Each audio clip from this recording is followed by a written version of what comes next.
Thank you. I'm going to try to avoid this microphone. I'm a little afraid of it. I have fear of the microphone, but if I project enough, hopefully you'll hear me just fine. I would like to thank also Anthony for his great...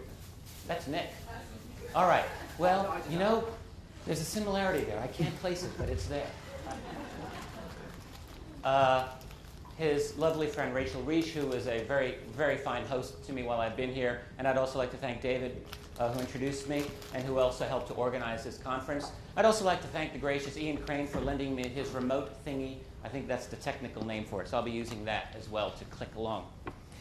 I've been, I don't want to do a lot of introduction about myself because I have only 60 minutes to cram a lot of material in for you. But my own story with getting into parapolitics, deep politics, UFO studies, it goes back about 15 years. At that time, I was a graduate student doing a doctorate in history at the University of Rochester in the state of New York, pretty good school. And I was studying Harry Truman and the Cold War, U.S. national security strategy circa 1950, and all of that good stuff. And you know, not all of which was particularly interesting. A lot of blah, blah, blah, blah, blah, blah. And, but I was getting through it. And then I was in a bookstore in 1994, and I actually saw a copy of Tim Good's Above Top Secret. Many of you, of course, are familiar with this. Subtitled The Worldwide UFO Cover-Up. I thought, wow, that's kind of cool. And I remember flipping through this big fat book, recognizing a lot of the names, thinking, oh, I read his diaries, and I know all about that department. Wait, what? UFOs? And there was this moment of great cognitive dissonance. So I thought, well, I'd like to find out. Is this just total BS, or is there something to it? I bought the book. I liked it a lot. And then I decided I'll take a couple of months out of my life to just decide on a personal basis what I thought of the whole, not even answering the question, were UFOs real? I wasn't even close to being there yet. I just wanted to know, was it a valid historical topic? Was it something that engaged, at least initially, the United States national security community in a serious way? And if it was, even if it was a mistake, I thought, well, why was it not part of any of my academic history? I mean, wouldn't it be interesting to rewind the clock, go back to 1948, 49, and if some 3- or 4-star general is genuinely concerned about violations of sensitive airspace by objects that aren't supposed to exist, well, how could that not be interesting in the context of the early Cold War? So I thought, I just want to know. And, well, one thing led to another, and the next thing I knew, I was utterly obsessed by this topic, which has still not let go of me 15 years later. So, I didn't initially decide to write a book about this. My personal studies simply morphed into a book. I was lucky in that right from the beginning I took very, very good notes, well-organized notes, and that actually allowed me to jump into writing a 500-page history called UFOs and the National Security State. And really, writing that book was my own education in the field, and it covered a fairly, I think, straightforward history, except for one thing. It's not so much a UFO book. Even at the time, I wasn't trying to write a UFO book. I was trying to write something a little more ambitious, if I may say, a complete revision of U.S. history, with the UFO topic front row center. So trying to reinterpret everything that I thought I knew in my happy graduate school days. But when, in retrospect, I look back and I think I knew absolutely nothing. So it was really my true education writing that book.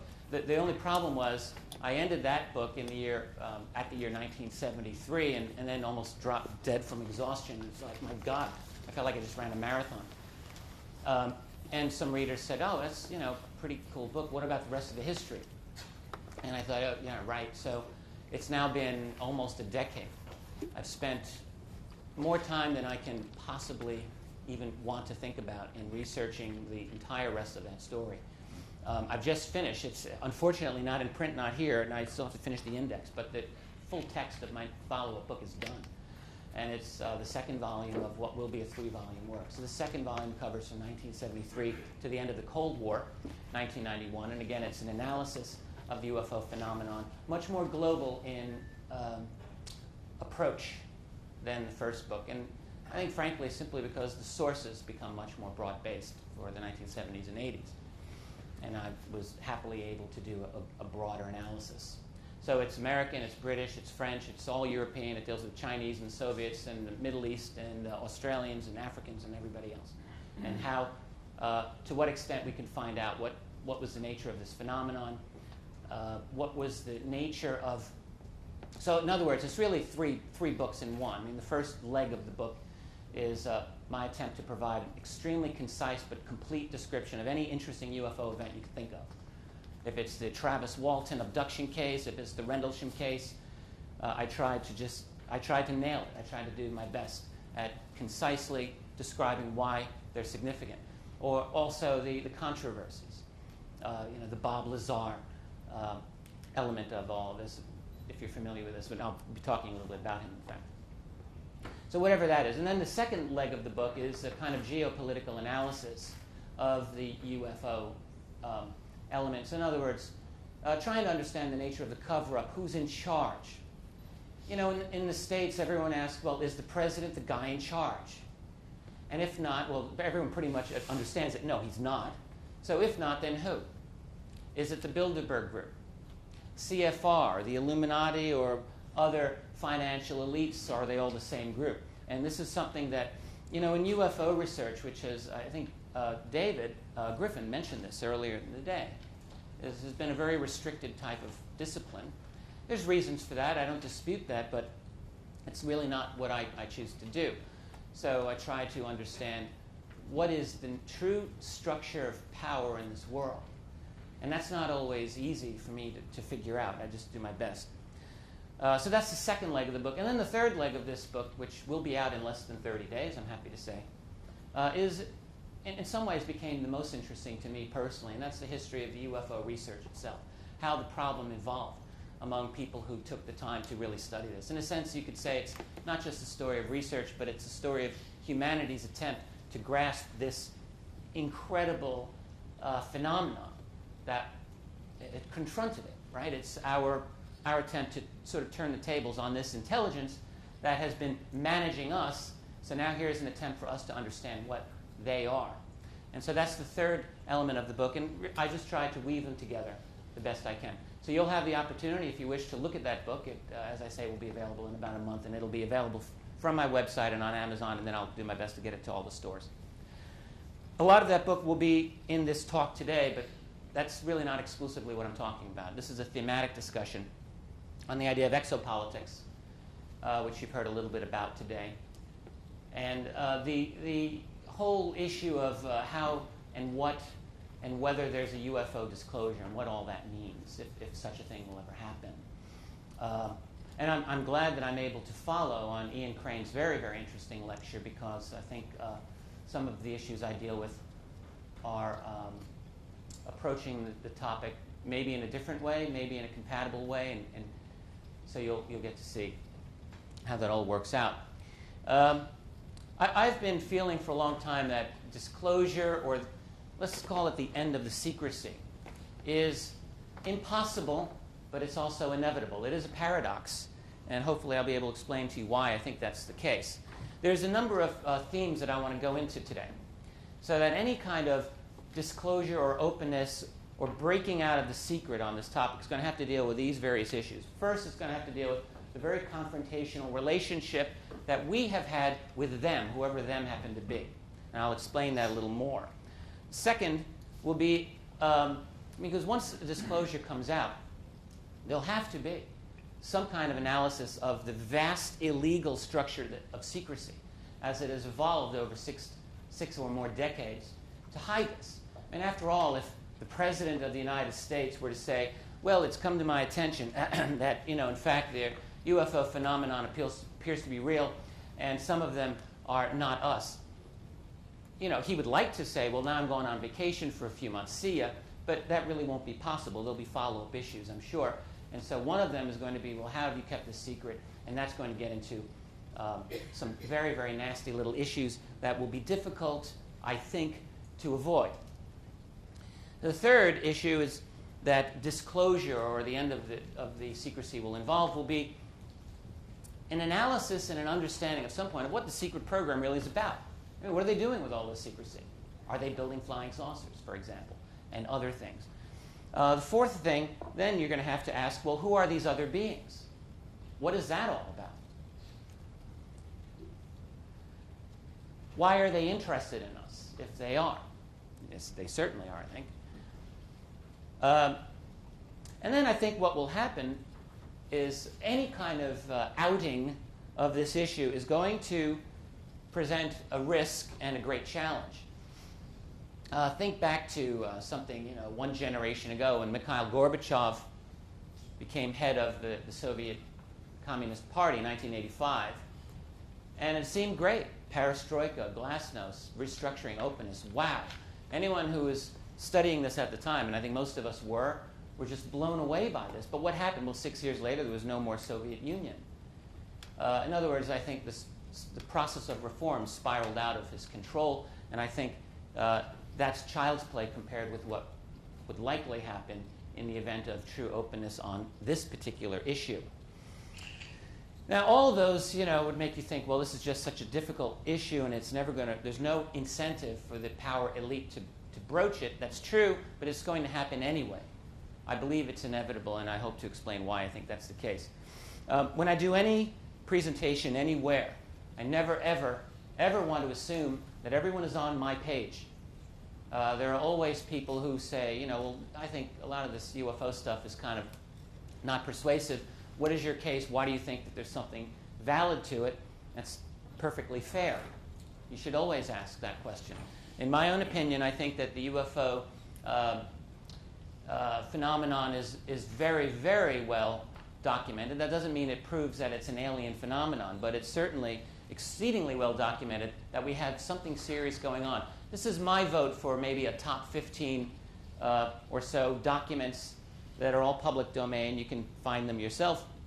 That most of these are United States military and intelligence community documents dealing with really the impossible being here.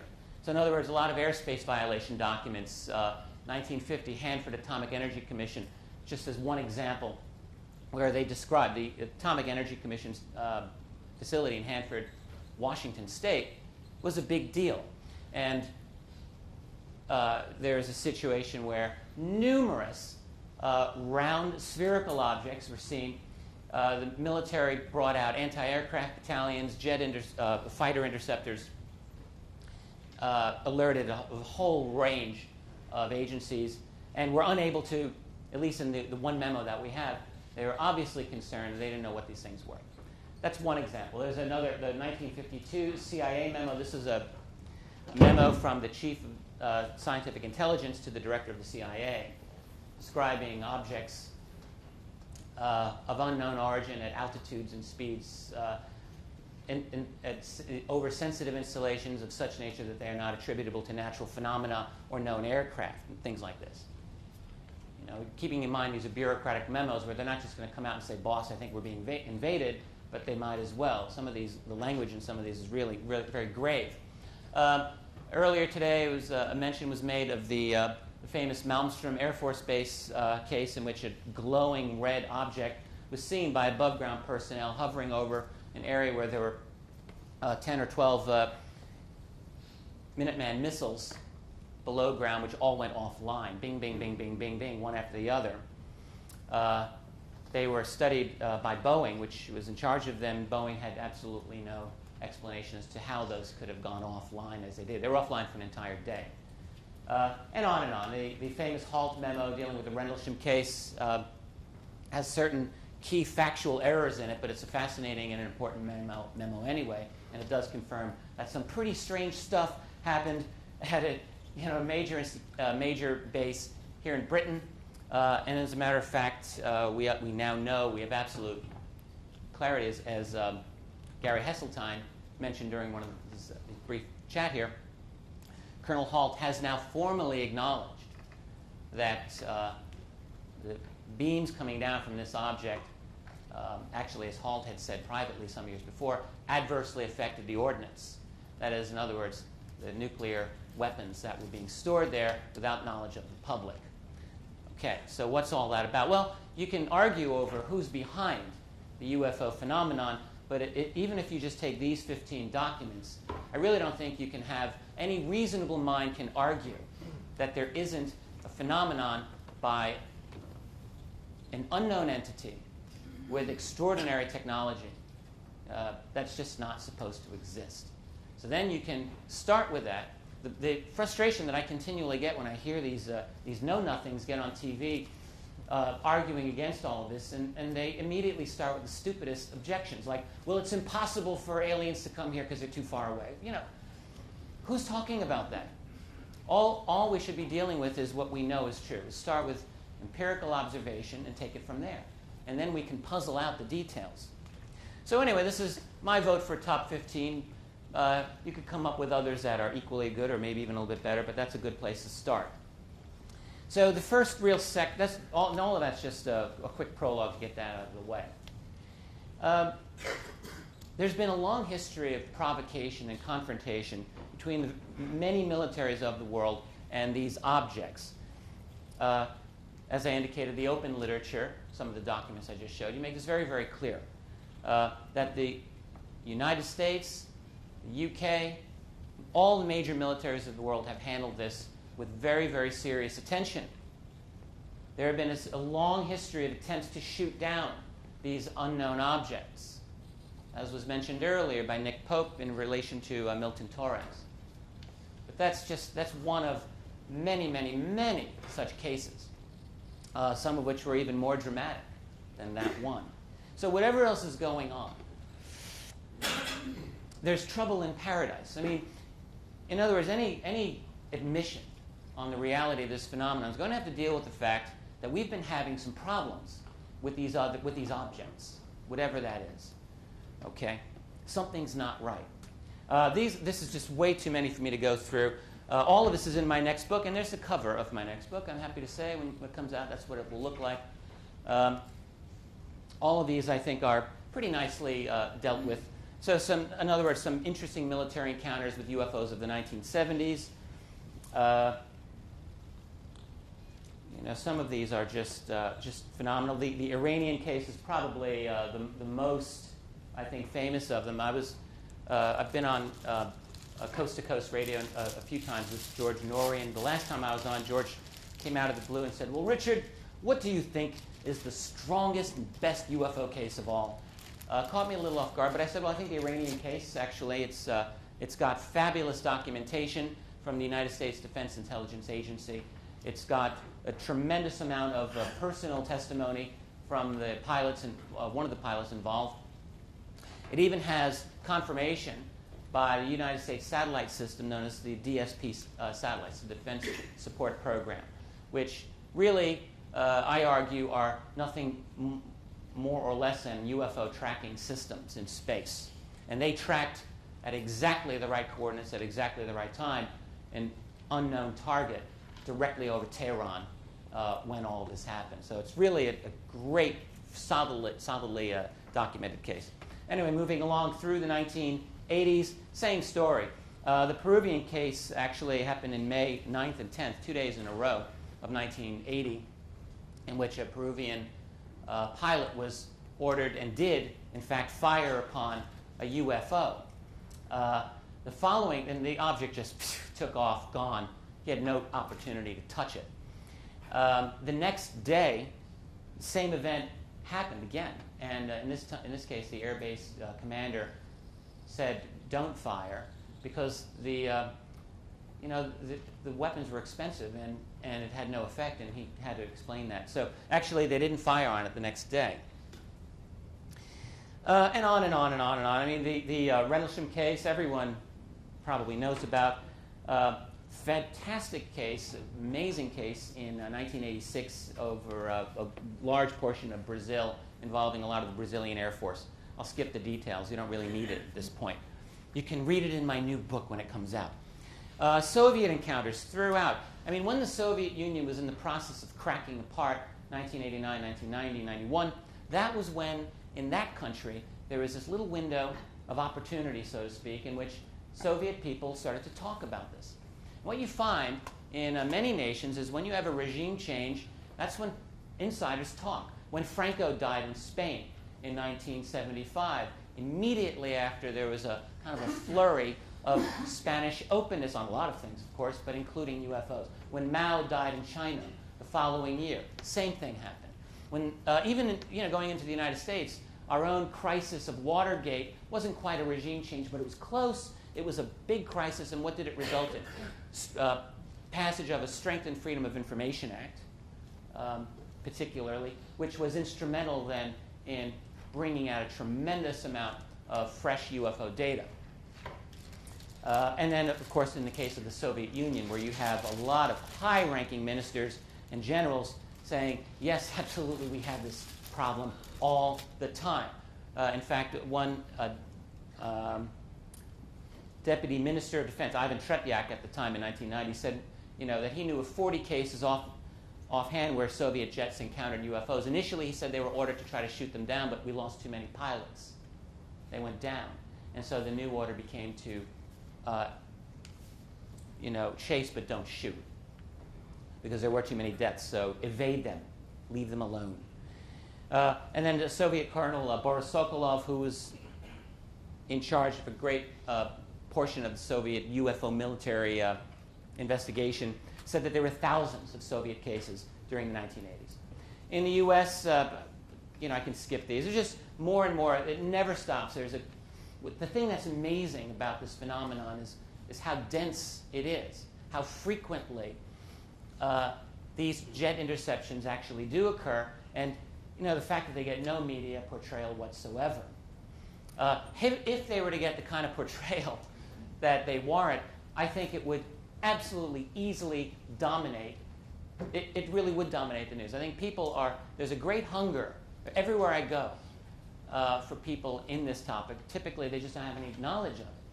And I think if they were presented with the sheer quantity of incredible, head-scratching UFO encounters, I think they'd be very interested. This one is a very well-known case, it's really just outside of Washington, D.C. in 2002. It's 50 years to the day after some dramatic encounters over D.C. in 1952. In 2002, just outside D.C., in a little suburb called Waldorf, Maryland, a number of witnesses at 1:30 in the morning got out of their homes because they heard the rumbling of F-16 jets going over their houses. Many of them, about half a dozen or so, called in their local radio station and said, well, there's this blue object that they seem to be chasing. One of the witnesses I had the chance to speak to, Rennie Rogers, described it very clearly. He's a government worker. He comes out. He had worked the shift till midnight. He was just watching television. He came out and he saw the jets, and then he saw in this portion of the sky this object come down at an 80-degree angle and stop. Just stop there. A little while later, the jets turned around and chased after it and had no chance to get this thing. It just went gone, took off. It's an interesting case because although there's no FOI documentation on this to this day, there was a Washington Post article on it in which they quoted Air Force officials, so we know it happened. And the Air Force, and the Post did the standard he said, she said nonsense to throw cold water on this. So they interviewed Rennie, and then they had this Air Force talking head who said, well, it could have been any number of things. Doesn't say what they could have been. I'd like to know, post 9/11, what kinds of blue objects can outperform two F-16s, right near D.C., post 9/11 America. I think that's a little bit interesting. I don't know. Maybe that's just me. Could have been any number of things. It doesn't say what they could be. The other interesting thing about that article was that an anonymous Air Force person told the media that they were tracking this thing on radar, and then it just blipped off the radar, which is gone. So whatever. So it continues on, never stops. And then a little over a year ago, a famous case took place in Texas, little town of Stephenville. A bunch of people saw this immense object. One person described it. It was so big, it was described as a flying Walmart, which is the scariest of all things. When Walmarts fly, I'm gone, man. I'm out of here. Okay. But anyway, so it came over and then stopped, and then took off, and a bunch of F-16s were seen in pursuit. And in fact, we were able to get, I say we, very loosely, it wasn't me, Angela Joyner, local reporter, and some other people were able to obtain FAA radar data about that. And the last bit of information they were able to get confirmed from the FAA, Federal Aviation Administration, was that this object was last seen going off in the direction of the Crawford Ranch, which was President Bush's retreat. It literally was going off in exactly that direction. And what we don't know is whether it continued over there, but it was going in that direction. So that's rather interesting, I should say. So a little bit of some of these confrontations. There's much, much more. There's really no need for me to go into a lot of detail for our purposes, except to say there's a great deal of documentation of military interest in these objects, many attempted interceptions, close encounters. There have been probable crash retrievals. One of the cases I mentioned previously, I didn't really discuss it on the list, was a crash in Bolivia in 1978, for example. It's a very interesting case. Whether it's an alien craft or not, I couldn't tell you, but it's strange. It's very strange. And as I'll mention in a moment, there was actually, I think, a good amount of research done, starting a little bit leaks and so on in the 50s and 60s, but then in the 70s taking off, a lot of insiders talking about crash retrievals of UFOs that have gone down, not just Roswell, many, many. And so if that's true, and I think it is, so you've got that whole aspect going on. So in other words, a silent Cold War. Think of it that way. And so any disclosure or any openness on this topic is going to have to deal with this reality. And this let me just interject here, is the one issue of discomfort that I have with the thesis that an announcement about UFOs will be of an invasion will be a false flag operation. I mean, here's what I can certainly say on my own behalf, that any announcement that any government says on UFOs is going to be a lie. I will not ever believe it. And if Barack Obama tomorrow were to say we're being invaded by aliens, I would be very, very suspicious of anything he says. All right? But the fact is that there is a genuine history of confrontation, and indeed I would say hostility at some level between us and them. Okay. So any disclosure will have to answer, why are we chasing them? Fair question. So now we get into what I call the structure of secrecy, crash retrievals and money. Any secret that's important is going to be a secret that's worth money. So let's go back in time. Pretend that you're Harry Truman in the late 1940s, whenever the president might have been informed that, yes, sir, we have recovered technology that does not appear to have been manufactured by human hands, let's just say. Okay. So what would you do? Well, I think our first instinct would be, well, we have to tell the world. This is important. We can't hide it from humanity. But you might not. You might not. Not in 1947, let's say, when you have the beginnings of a Cold War, however you want to interpret the justness of the American side of it, okay, that's really irrelevant. You're running this country, this enormous multinational corporation called the United States, and are you going to tell the world that you've recovered this exotic technology when in fact you weren't even willing to share atomic technology with the world, which in 1947 was a very big issue. The United Nations was pounding at the door at the time saying, hey, atomic technology is so important, America, you need to share it and put it under United Nations control. America's answer was, no thank you, because they didn't want to share it. Okay, so I think it's likely that they wouldn't want to share something as exotic as alien technology. So you keep it secret. You might organize a group of top people around you of various disciplines. You say, your job is to figure out how bad the panic will be. Your job is to figure out who these other beings are. Your job is to figure out what we can do with this technology and make money off of it. Right, all of this. And I think, and maybe, this is pure speculation, the plan might not have been for secrecy forever. I don't really know what the original motivations might be. They might have just been, we need to review this in a couple of years and decide our plan. Right now, we're just going to keep this very quiet.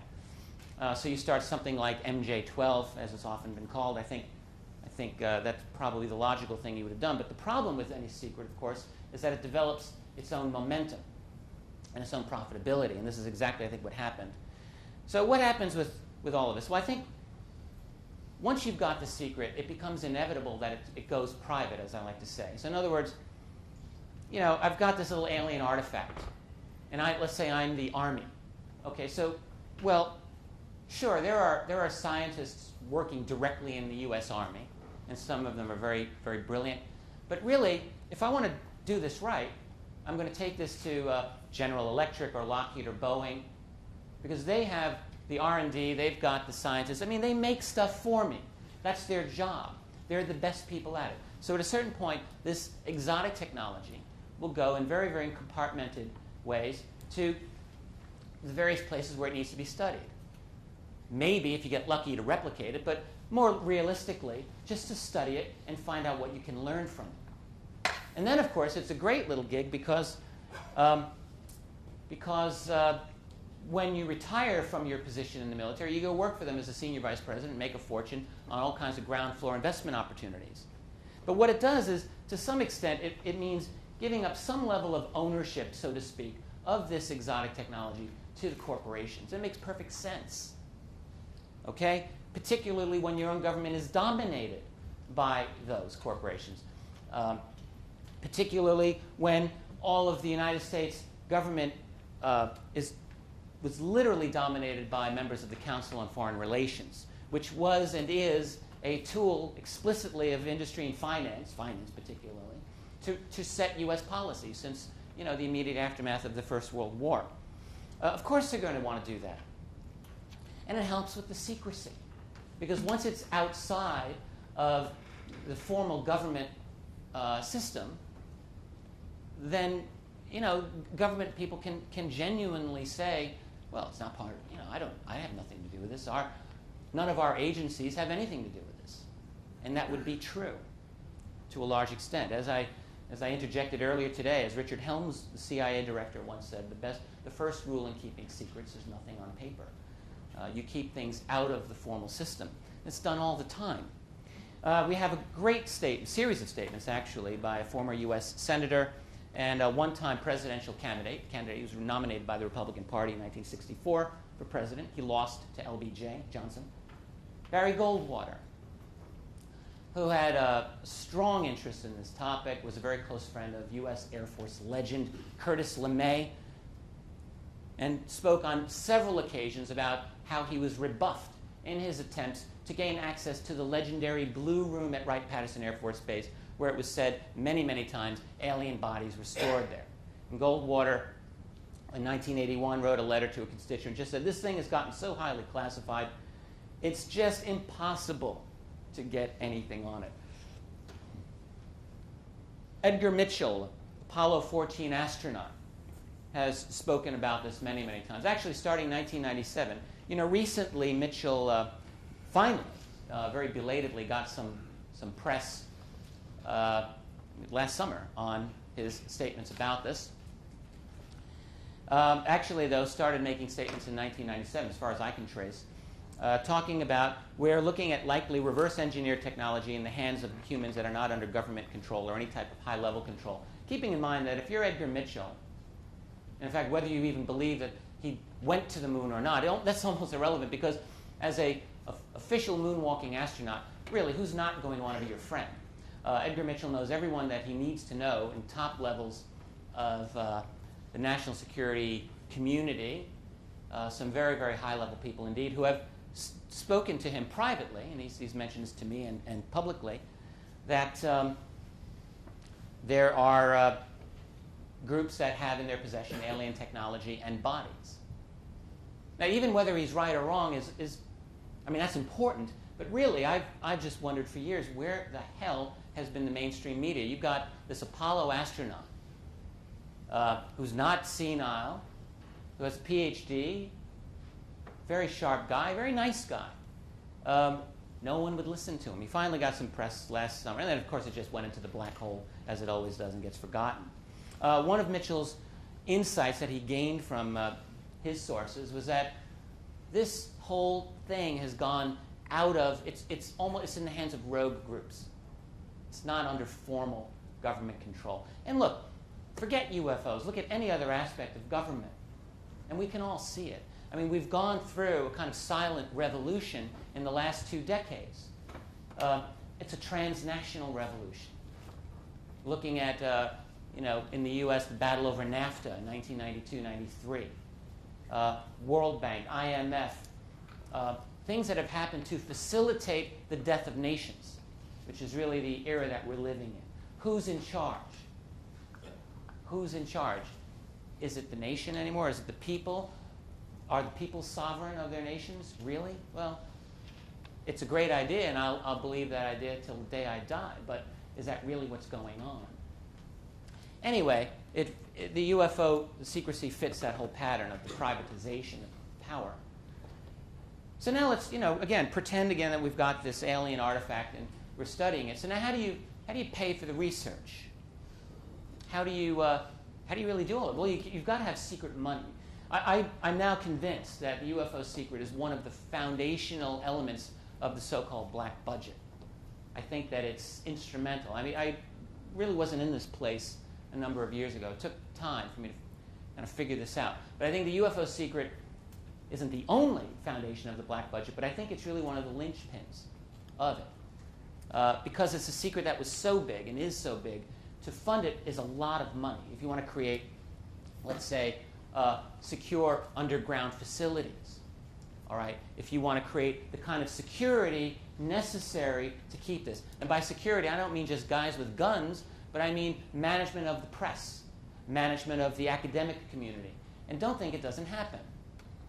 All right? There's some very good work, public mainstream work done on, for example, the CIA's manipulation of the American academic community. It's a very good book called Cloak and Dagger by a fellow named Robin Winks, all about the CIA and Yale University, which in fact is I was mentioning to Ian, that's where Skull and Bones is based out of, Yale, not Harvard, but nonetheless. Harvard is also a CIA, place, obviously. But in this particular study, Winks shows slam dunk, absolutely clear-cut case of how the CIA manages Yale. And they do it with so many schools. And so, for like Harvard, for many years, was the place of Donald Menzel, the longtime UFO debunker, the most prominent debunker in the world during the 50s and 60s. Menzel was the chief astronomer at Harvard. Well, it was only after his death that we learned Menzel was at this level with the NSA and U.S. intelligence in general. Menzel was plugged into the max. Okay? So here's the function that the intelligence community fulfills within academia. You bring in the key players, and they manage the choke points. So when some little rinky-dink professor at some little community college wants to get, off on how the UFO conspiracy is so bad, then you get some big shot like Menzel to slap him down. That's how the whole system works. They don't really care what the little guys say. It's because they can be managed. And it's the same with the media. During 1975, in the United States, there was an incredible wave of dramatic, scary, amazing airspace violations along the whole U.S. northern border and into Canada. It got local media coverage, didn't get a speck of national coverage. And that's because the story was choked off at the level of Reuters and Associated Press. It never made it. Got tremendous local coverage where it died.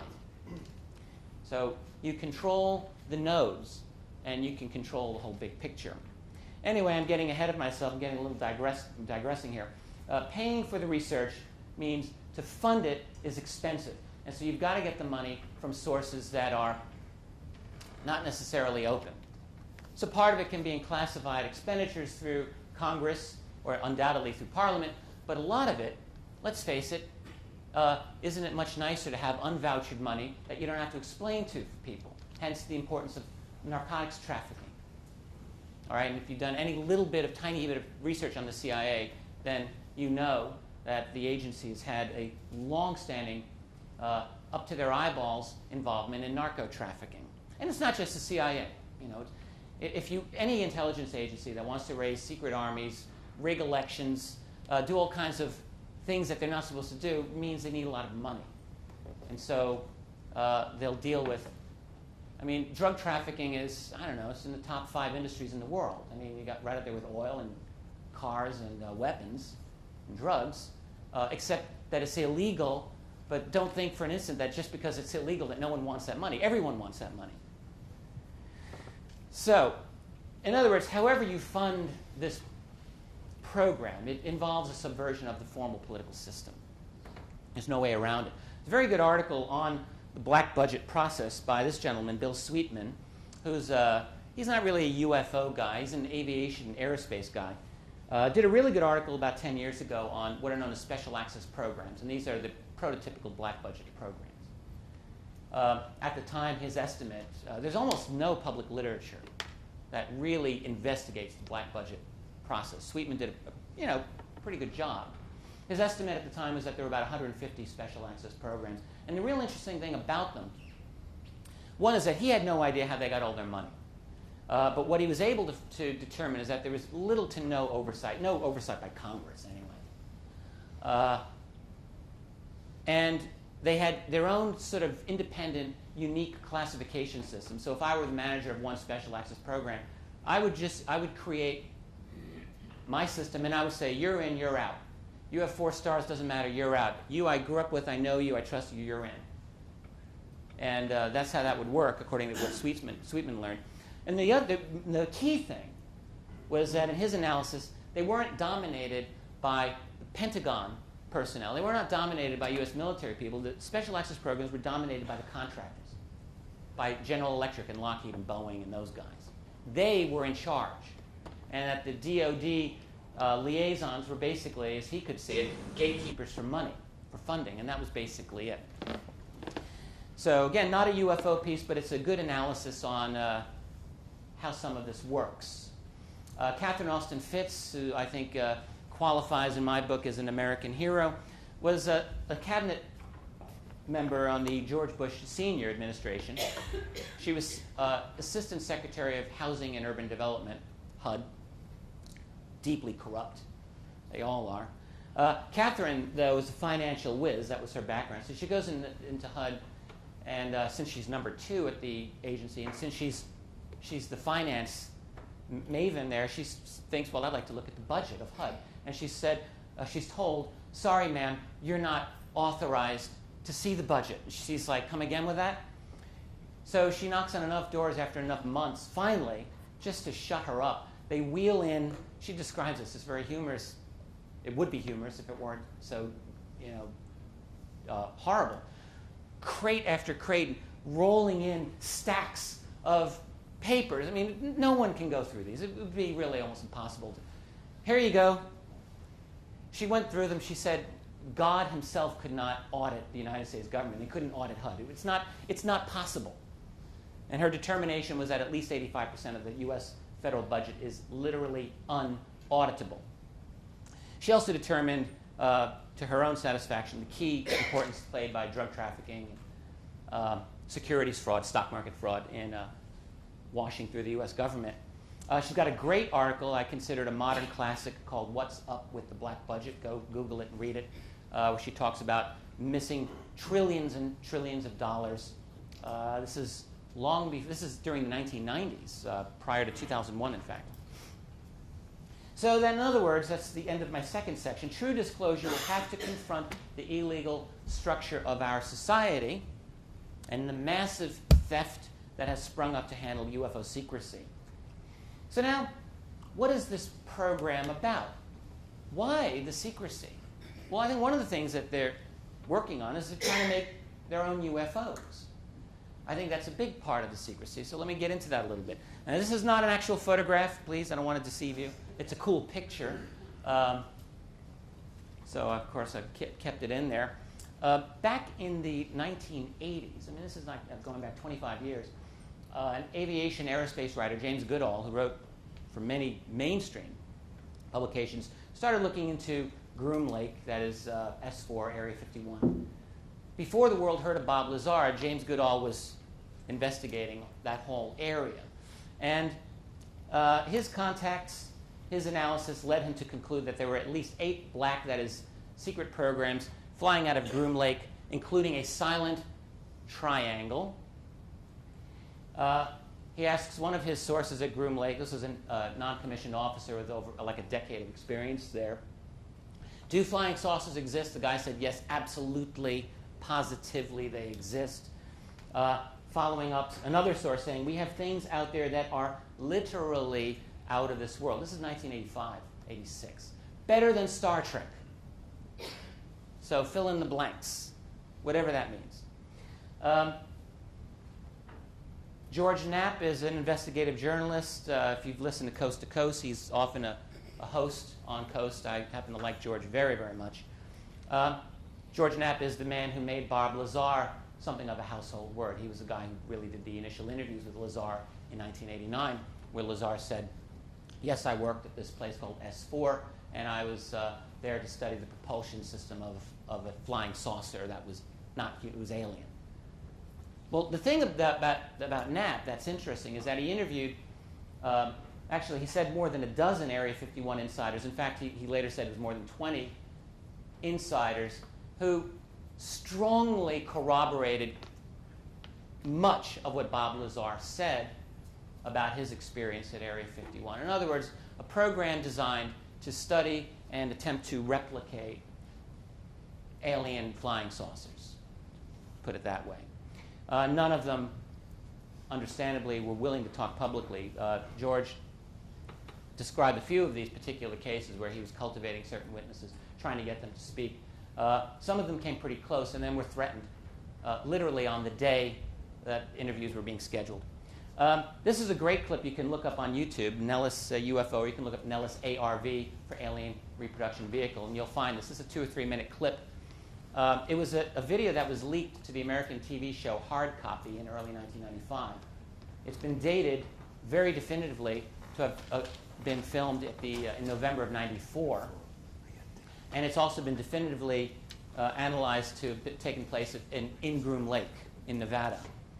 And what it shows is this object coming out and doing amazing things, stopping, zigzagging, incredible accelerations, changes of speed, all within a 2 minute period of time. What's neat about it is that it's got informational readouts here, so you could check the altitude and its position and so on. So it allows for analysis to be done so that we know that this object is about 15 feet wide. Its range of speed was anywhere from 15 or 20 miles per hour up to 500 miles per hour. Within a 2 minute span of time. Made a right angle turn at about 140 miles per hour, about, I guess, 200 kilometers per hour. Pretty nifty in 1994. Not too bad. Now, my assumption is that that's something that we, putting that phrase loosely, very well probably made. I could be wrong, maybe it's alien, but my feeling is that's probably something that we've been testing. So another thing that the program is about, I think, is going out there. Why would the secret program be about going into space secretly? Well, it might if you become convinced that there are genuine anomalies on the moon or Mars.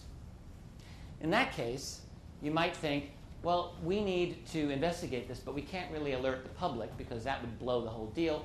So we're going to have to create a black space program and just go with some of the technology that we've been developing. I think that's probably the case. Would you have secret transportation to the moon or Mars related to the anomalies there, or anomalies in Earth orbit, of which there are many and seemingly unending? This gentleman, of course, I think is well known to most residents of the UK, Gary McKinnon. You know, one of the things that has fascinated me about the Gary McKinnon case is how in the last 2 or 3, 4 years, any mention of Gary McKinnon, at least in the States, almost never mentions the UFO connection. It's almost completely forgotten now. And when he first got arrested, that was the big thing. You know, guy hacking into U.S. Space Command site looking for UFOs. Okay.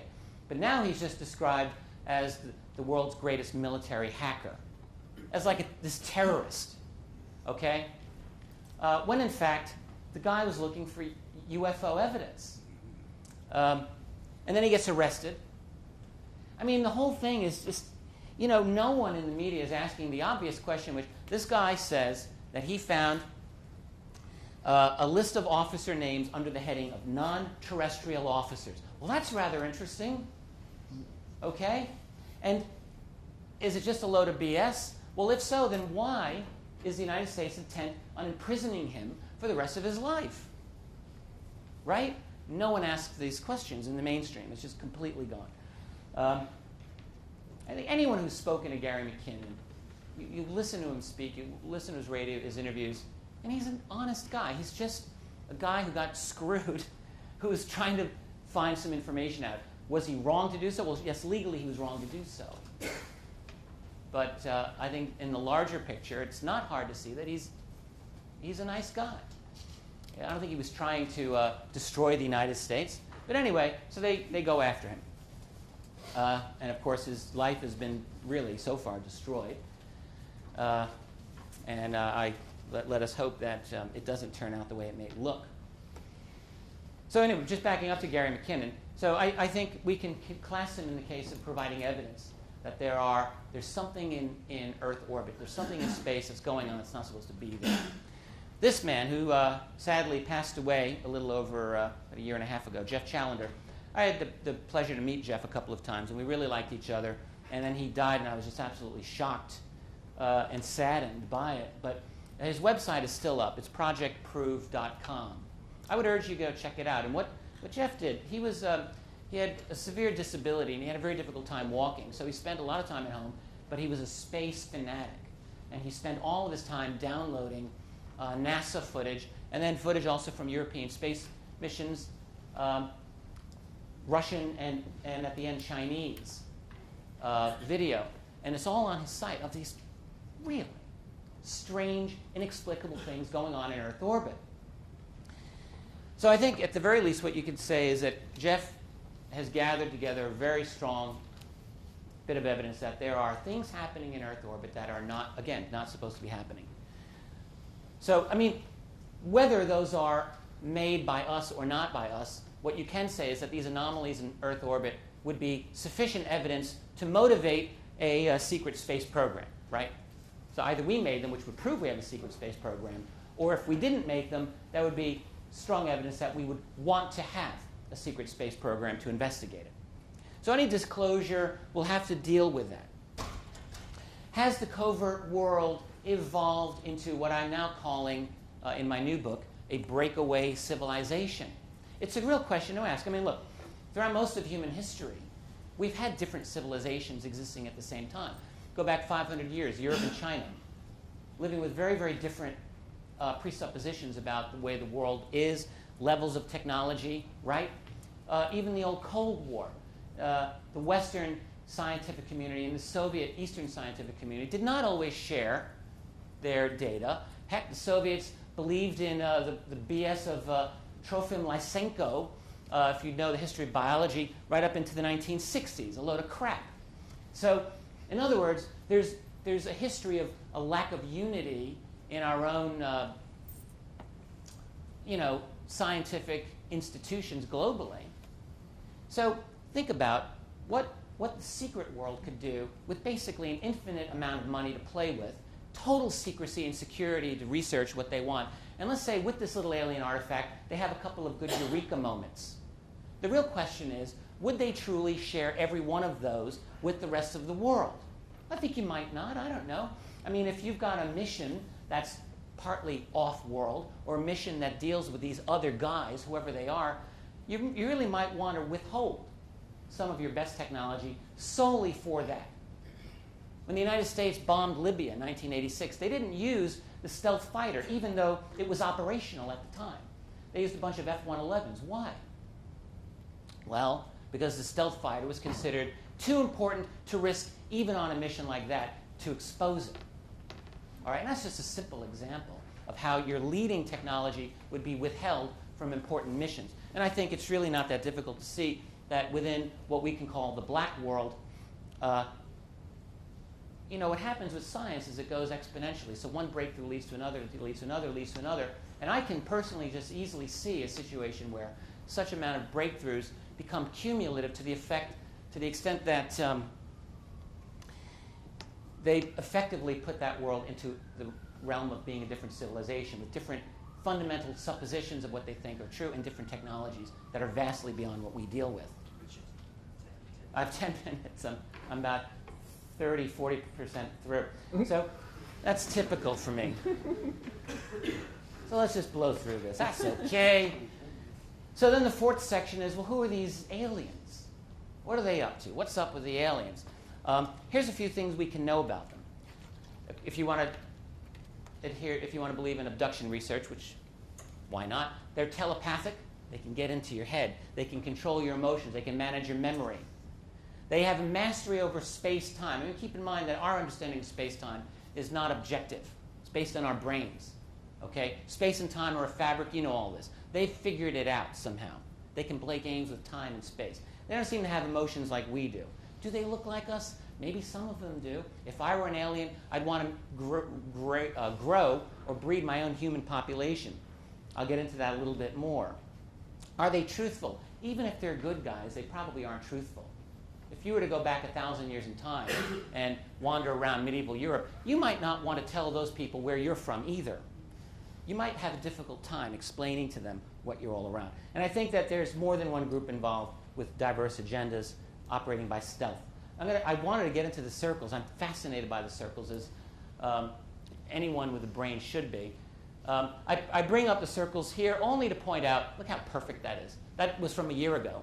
One of the most amazing ones. That expresses the value of pi to the 10th decimal. We'll skip the details. It's incredible. Here's my little bit of hope. If they're doing the circles, then I hold out hope for some of them, because I think what they're trying to do is to trigger,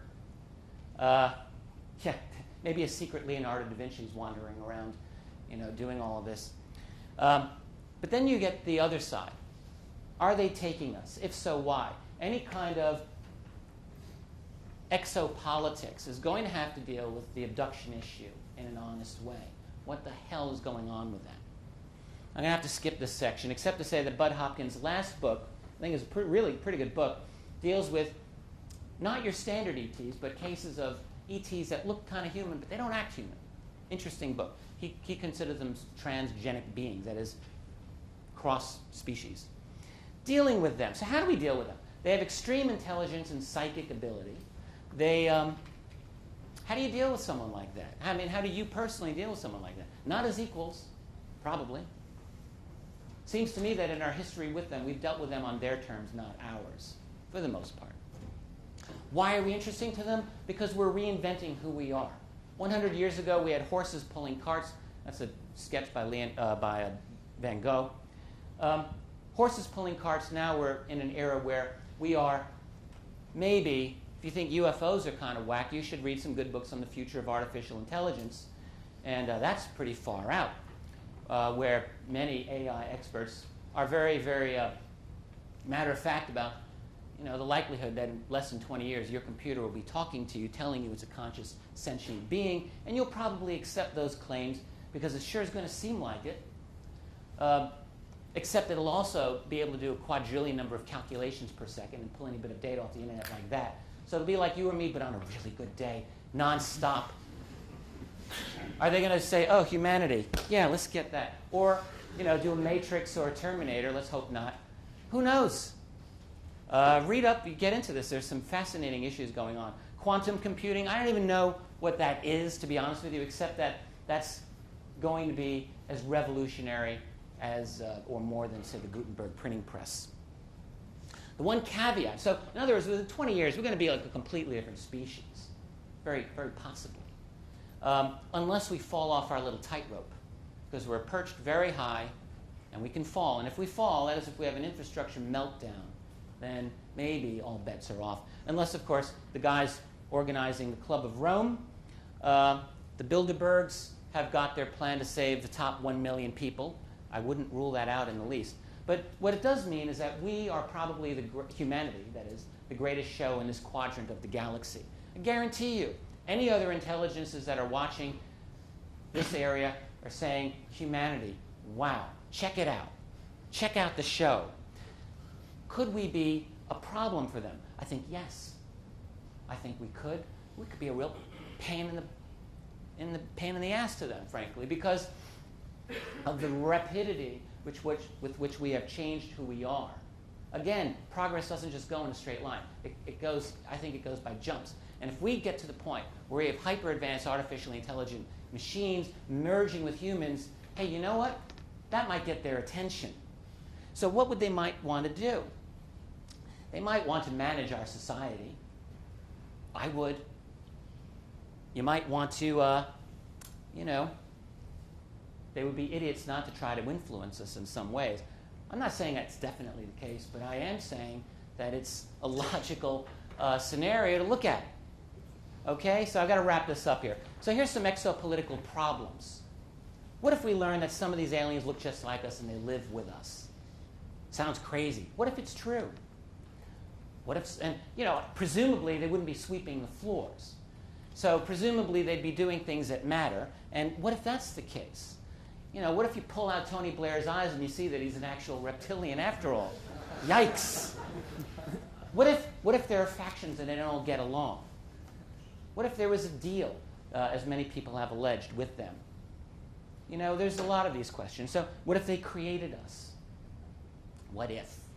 Well, I don't have the answer to every one of these, but they would be certainly major exopolitical issues that would have to be dealt with, and that would be very divisive, to say nothing else. I mean, this would really cause massive political upheaval, right? Wouldn't it? And then, how do you undo a lie like this? How do you just say, yeah, it looks like they're here? Now you have to explain all of this, some of this stuff that I've just been talking about. The stresses that would be involved, I'm going to have to skip past a lot of this. Will there be armed revolt, riots, financial disruption? You bet. I mean, if they make a better version of our steel or petroleum or any other technologies, that could be really a problem, at least in the short term. Sure, it'd be great in the long term. And what about free energy?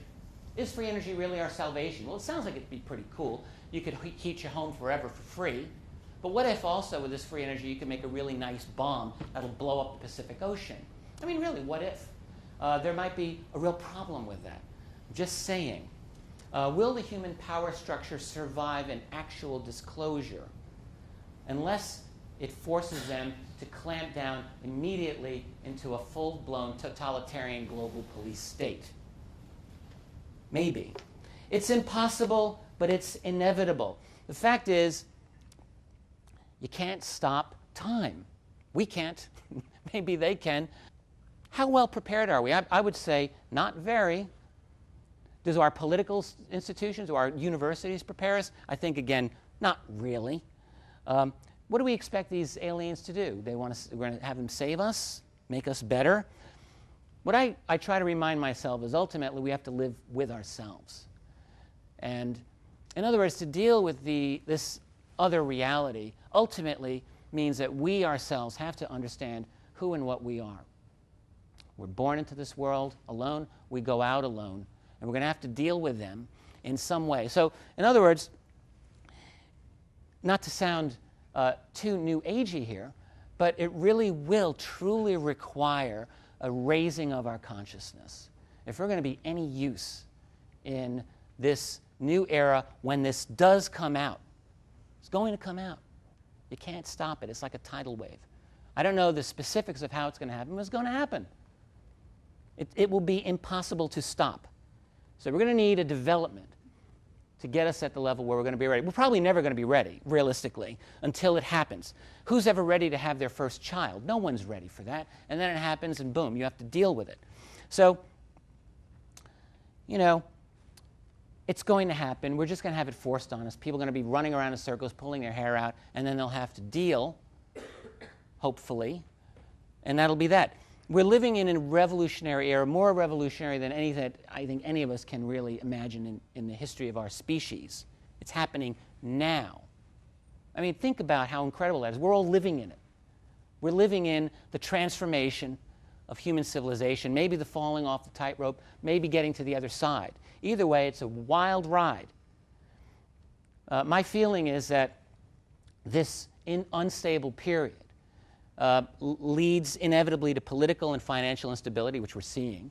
But that in itself will lead, I think, to an opening in this topic. In a period of turmoil, stuff happens. And I think something like this can break. I keep wondering, is the media's sea change? I track from late 06 I think what changed it, I think, was the O'Hare incident. There was a UFO over O'Hare International Airport in November of '06. When that got out, that was not ridiculed. I mean, it was a little bit, but in large measure, it wasn't. And all through 2007, '08, we saw a very different treatment of this. Not really, I mean, the media is not treating it the way it really should be, but differently. The amount of reportage has gone dramatically up, and of a quality that's very different than pre-2006. So something may be going on. It may not be fun, but then again, it's going to happen. I just want to close by saying that the new book that I've just completed, UFOs and the National Security State, it actually truly will be available within 30 days. I've been saying this, for like a million years now, but it will be done. It's a little more than 600 pages. It's my attempt to analyze the UFO history phenomenon from the early 70s to the end of the Cold War. It's the second, let's call it the pivotal volume in a 3-volume history that I'm doing. I think it's starting to turn into the War and Peace of UFOs, but that's okay. So it will be available. You can go to my website, keyholepublishing.com, and look for an announcement. You can hopefully be able to get it. I do have a couple of DVDs out there on the table. Not many, but I brought a few of some other presentations that I've given, and I would certainly encourage you to come to my table and chat. I'd be happy to talk with you. Thank you so much for having me here. Thank you very much.